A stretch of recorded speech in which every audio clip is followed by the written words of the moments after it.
अंबरनाथ नगर परिषदेच्या निवडणुकीचा प्रचार हा अंतिम टप्प्यामध्ये आलाय। प्रत्येक पक्षानं शेवटच्या प्रचारावर भर दिलाय।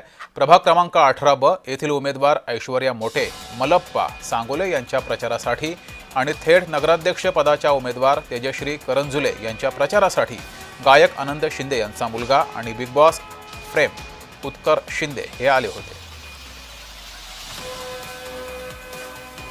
छान वाटलं मला खरं तर येऊन, कारण का महाराष्ट्रभर फिरतोय मी आणि सगळ्याच पक्षांचा प्रचार करतोय खरं तर, पण इकडची ऊर्जा वेगळी आहे। आणि इकडे मला एक दिसलं की महिला जी शक्ती आहे ना, जे उमेदवार आपले उभे आहेत नगराध्यक्षपदासाठी किंवा ऐश्वर्या ह्या उभ्या आहेत, त्या सगळ्यांबद्दल आहे ना मला एक खूप कुतूहलाने सांगावंसं वाटतं की दोघी वाघिणी उभे आहेत आणि निडरपणे म्हणतायत, निडरपणे सांगतायत, रडाडीच्या दिसत आहेत मला।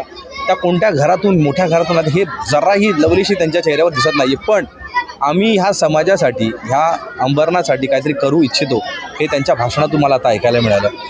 इतक्या धडाडीच्या, म्हणजे फक्त लाडक्या बहिणी न म्हणता मी तर म्हणे लाडक्या वाघिणी आहेत ह्या, आणि ह्या अंबरनाथच्या लाडक्या वाघिणी आहेत। मला खूप आवडेल की ह्या जिंकून येतील आणि महाराष्ट्राचं नाव मोठं करतील।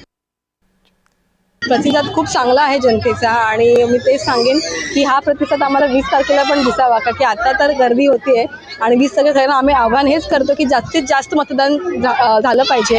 आणि आम्हाला हे इतकं आम्हाला विश्वास आहे की जर लोक उतरले रस्त्यावर तर ते भाजपलाच मतदान करणार। बरं, सगळेच मुद्दे आहेत, पण सगळ्यात पहिले पाणी हा मोठा प्रश्न आहे आपल्या जनतेचा, त्यामुळे सगळ्या विभागातून येते, ईस्ट असेल वेस्ट असेल तर पाण्याचा प्रश्न आहे तो, आणि एक स्वच्छतेचा प्रश्न आहे, त्या मुद्द्यांवर मी काम करणार आहे।